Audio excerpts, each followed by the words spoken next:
नमस्कार। आज हम भारत में पेंशन भोगियों की स्थिति से जुड़े कुछ बहुत ही ज़रूरी दस्तावेज़ों पर बात करने वाले हैं। नमस्कार। हमारे पास the great Indian pensioner betrayal नाम का एक लेख है, कुछ सरकारी सर्कुलर भी हैं और कुछ आंकड़े भी। और मकसद ये समझना है कि कर्मचारी भविष्य निधि संगठन मतलब ईपीएफओ और पेंशन भोगियों के बीच असल में चल क्या रहा है। बिल्कुल। तो चलिए सीधे मुद्दे पर आते हैं। आप सोचिए, आपने पूरी जिंदगी काम किया और अब सरकार आपकी सामाजिक सुरक्षा के लिए हर महीने एक तय रकम देती है। वो रकम कितनी होगी? ये सवाल सिर्फ एक आंकड़े का नहीं है, ये उस वादे का है जो एक देश अपनी उस पीढ़ी से करता है जिसने इसे बनाने में अपनी जिंदगी लगा दी। तो पहली परत है न्यूनतम पेंशन का सच। हमारे स्रोत के मुताबिक श्रम और रोजगार मंत्रालय एक गारंटीड न्यूनतम पेंशन देता है। और वो राशि है ठीक 1,000 रुपए प्रति माह। 1,000 रुपए आज के समय में। वैसे ये जानना दिलचस्प है कि ये राशि 2014 में तय की गई थी। 10 साल पहले। हाँ, एक दशक से ज्यादा हो गया। महंगाई कहां से कहां पहुंच गई, लेकिन ये रकम ये वहीं की वहीं है। ये सिर्फ कम नहीं है, ये तो समय के साथ और भी छोटी होती गई है। 10 साल, ये तो बहुत ही अहम जानकारी है। लेख में तो इसका हिसाब और भी चौंकाने वाले तरीके से लगाया गया क्या है। हिसाब है? ये बनता है करीब 33 रुपए प्रतिदिन। और लेखक इस पे कटाक्ष करते हुए कहता है कि सरकार भले ही इसे सामाजिक सुरक्षा लाभ कहे, असल में ये दिन में 2 बार का भोजन छोड़ने का खुला निमंत्रण जैसा लगता है। और देखिए, यहाँ भाषा का खेल बहुत महत्वपूर्ण है। अच्छा। लेख बताता है कि इस लाभ को बनाए रखने के लिए बजटीय सहायता जैसे शब्दों का इस्तेमाल होता है। जब आप सहायता कहते हैं तो ऐसा लगता है कि ये कोई एहसान है। हाँ, अधिकार नहीं। बिल्कुल, जबकि ये पैसा पेंशन भोगी के अपने योगदान और उसके नियोक्ता के योगदान से बने फंड से ही आता है। तो ये एहसान नहीं, ये तो हक है। यानी नजरिया ही बिल्कुल अलग है। लेकिन ये तो उन लोगों की कहानी है जो न्यूनतम पेंशन पर हैं। उनका क्या, जिन्होंने ऊंची पेंशन के लिए आवेदन किया था? नवंबर 2022 में सुप्रीम कोर्ट का एक बड़ा आदेश आया था। हाँ, वो एक ऐतिहासिक फैसला था। अदालत ने कहा था कि जिन कर्मचारियों ने अपनी पूरी तनख्वाह पर पेंशन योगदान दिया है, वो ऊंची पेंशन के हकदार हैं। सैद्धांतिक रूप से ये एक बहुत बड़ी जीत थी। एक बहुत बड़ी जीत। पर जमीनी हकीकत क्या है? इन दस्तावेजों से जो आंकड़े सामने आते हैं वो हैरान करने वाले हैं। जुलाई 2023 तक ऊंची पेंशन के लिए 17.49 लाख आवेदन आए थे। 17 लाख से ज्यादा। हाँ, 17 लाख से ज्यादा लोग। अब अंदाजा लगाइए कि इनमें से कितनों पर कार्रवाई हुई होगी। लाखों लोगों की उम्मीदें जुड़ी थी। और ये वो लोग हैं जो दशकों तक ज्यादा कंट्रीब्यूशन देते रहे हैं। उन्हें तो प्राथमिकता मिलनी चाहिए थी। मिलनी चाहिए थी पर मिली नहीं। 2025 की शुरुआत तक इन 17.49 लाख आवेदनों में से सिर्फ सिर्फ 21,885 मामलों में पेंशन भुगतान आदेश यानी पीपीओ जारी हुए। एक मिनट, 17 लाख में से सिर्फ 21,000? हाँ, ये तो 1.2% बनता है।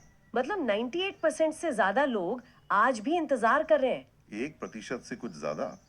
ये तो सिर्फ एडमिनिस्ट्रेटिव डिले नहीं लगता, ये तो सिस्टम की विफलता जैसा दिखता है। और इसी पर लेख में एक बहुत तीखी गणना की गई है। क्या? लेखक का कहना है कि अगर ईपीएफओ इसी रफ्तार से काम करता रहा तो उसे सारे आवेदन निपटाने में साल 2150 तक लग जाएगा। 2150? हाँ, मतलब शायद पेंशन भोगी के पर पोते को एरियर मिल जाए। ये सुनने में मजाक लग सकता है, पर इसके पीछे एक गंभीर बात छुपी है। देखिए, ये सिर्फ स्टाफ की कमी का मामला नहीं लगता। तो फिर क्या है? अक्सर जब अदालती फैसलों से किसी संस्था पर बड़ा वित्तीय बोझ पड़ता है, तो उसे लागू करने की प्रक्रिया जानबूझकर इतनी जटिल और धीमी बना दी जाती है कि लोग थक कर उम्मीद ही छोड़ दें। अच्छा, मतलब ये एक तरह की रणनीति है। हाँ, इसे प्रशासनिक निष्क्रियता कह सकते हैं। यानी लोगों को थका दो। तो एक तो ये अंतहीन इंतजार है। और मान लीजिए किसी का नंबर आ भी गया, तो क्या उन्हें वो पेंशन मिल रही है जिसकी उम्मीद थी? नहीं, यहीं पर प्रो राटा यानी आनुपातिक गणना का गणित सामने आता है। हाँ, ये एक और अहम मुद्दा है। मंत्रालय का दावा है कि ये तरीका न्याय संगत है और सभी के साथ समान व्यवहार करता है। न्याय संगत? लेकिन लेख का आरोप है कि इस तथाकथित न्याय संगत तरीके का असली मकसद ऊंची पेंशन को जितना हो सके कम से कम रखना है। लेकिन न्याय संगत किसके लिए? क्या ये उस पेंशन भोगी के लिए न्याय संगत है जिसने ज्यादा योगदान दिया, या उस सिस्टम के लिए जो पैसे बचाने की कोशिश कर रहा है? सही सवाल है। अक्सर ब्यूरोक्रेटिक भाषा में उचित और न्याय संगत जैसे शब्द उन प्रक्रियाओं को सही ठहराने के लिए इस्तेमाल होते हैं जो प्रशासन के लिए तो आसान है, पर आम आदमी के लिए बोझिल। और इसी न्याय संगत व्यवस्था का एक और पहलू देखिए। लेख में बताया गया है कि अगर किसी पेंशन भोगी पर ईपीएफओ का कोई बकाया है, तो संगठन उसे डिमांड लेटर भेजकर तुरंत भुगतान करने को कहता है। तुरंत। हाँ, लेकिन जब ईपीएफओ को खुद एरियर देना होता है, तो वो सालों की देरी करता है। और जब इस पर सवाल उठाया गया, तो जवाब मिला कि टीडीएस यानी टैक्स के मुद्दों की वजह से एरियर से बकाया काटना उचित नहीं है। ये तो सरासर दोहरा मापदंड है ना? बिल्कुल। जब पैसे लेने हैं तो तत्काल, और जब देने हैं तो सालों की देरी और उचित नहीं का बहाना। ये दिखाता है कि सिस्टम में शक्ति का संतुलन कितना एक तरफा है। एक तरफ एक ताकतवर संगठन है और दूसरी तरफ एक अकेला वरिष्ठ नागरिक। और ये जो सिस्टम की जटिलता है, ये सिर्फ गणना तक ही नहीं है। तकनीक जिसे मदद करनी चाहिए थी, वो भी एक बाधा बन गई। हाँ, बात करते हैं डिजिटल जीवन प्रमाण पत्र यानी हाँ, डीएलसी की। विचार तो बहुत अच्छा था। डिजिटल इंडिया के तहत ये एक बड़ा कदम माना गया था। लेकिन यहाँ की विडंबना देखिए। इन दस्तावेजों में ईपीएफओ का ही एक सर्कुलर है और उसमें ये माना गया है कि 4,49,288 जीवन प्रमाण पत्र 3 साल से भी ज्यादा समय से लंबित हैं। एक मिनट, 3 साल से ज्यादा? 3 साल से ज्यादा। इसका मतलब है कि लगभग 4.5 लाख बुजुर्गों को 3 साल से सिर्फ इसलिए पेंशन नहीं मिली क्योंकि एक डिजिटल सिस्टम ये नहीं बता पा रहा कि वे जिंदा हैं। यही मतलब है। ये तो एक मानवीय त्रासदी से कम नहीं है।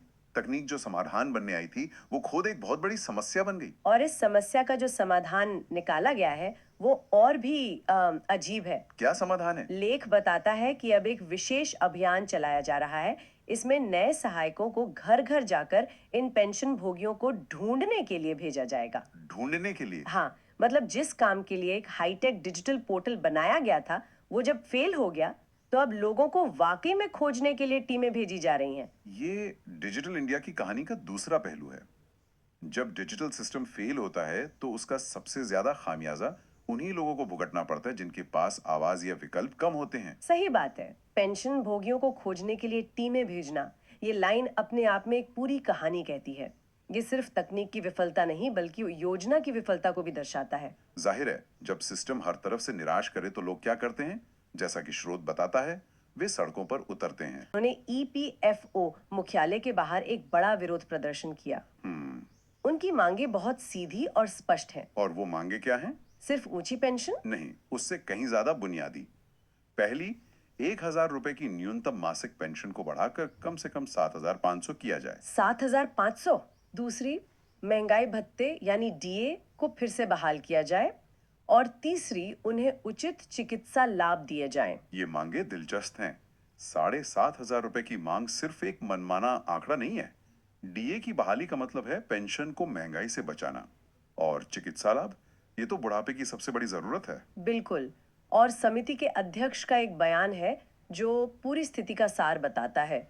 उन्होंने कहा, सुप्रीम कोर्ट ने फैसला सुनाया, फिर भी लाखों लोगों के लिए न्याय पहुंच से बाहर है। ये सिर्फ पैसे की लड़ाई नहीं रह जाती। अगर हम इसे एक बड़े सामाजिक संघर्ष के रूप में देखें तो ये सम्मान, अधिकार और न्याय के कार्यान्वयन की लड़ाई है। ये दिखाता है कि जमीनी आंदोलन तब शुरू होते हैं जब कानूनी और प्रशासनिक रास्ते काम नहीं करते। तो अगर हम आज की पूरी चर्चा को समेटें, तो तस्वीर क्या बनती है? एक ऐसी व्यवस्था जो जो न्यूनतम स्तर पर भी सम्मानजनक पेंशन नहीं दे पा रही है, जो देश की सर्वोच्च अदालत के आदेशों को दशकों तक लटका रही है, जो पेंशन की गणना के लिए ऐसी पद्धतियां अपना रही हैं जिन पर पक्षपात के आरोप हैं, और जो तकनीक के नाम पर नई मुसीबतें खड़ी कर रही है। ये एक बहुस्तरीय समस्या है जहां हर स्तर पर पेंशन भोगी खुद को फंसा हुआ और शक्तिहीन महसूस कर रहा है। और अंत में एक विरोधाभास जिसका जिक्र इन दस्तावेजों में है। एक तरफ ईपीएफओ अपनी दक्षता का जश्न मनाता है, ये बताते हुए कि उसने करोड़ों ऑटो क्लेम मिनटों में निपटा दिए। और दूसरी तरफ लाखों वरिष्ठ नागरिक अपनी ही कमाई की राशि के लिए सालों साल संघर्ष कर रहे हैं। जैसा कि लेख के शब्दों में कहा गया है, वे एक करुणामय विकास नहीं चाहते, वे अपना कमाया हुआ पैसा चाहते हैं। ये सभी स्रोत मिलकर एक ऐसी प्रणाली की तस्वीर पेश करते हैं जहां प्रक्रियाएं लोगों से ज्यादा महत्वपूर्ण बन गई हैं और फाइलों का बोझ इंसान की जिंदगी से ज्यादा भारी हो गया है। ये एक गहरा सवाल छोड़ जाता है। जब सामाजिक सुरक्षा के लिए बनाई गई कोई व्यवस्था ही इतनी गहरी असुरक्षा पैदा करने लगे, तो ये उस पीढ़ी से किए गए वादों के बारे में क्या कहती है जिसने अपना पूरा जीवन काम करने में लगा दिया?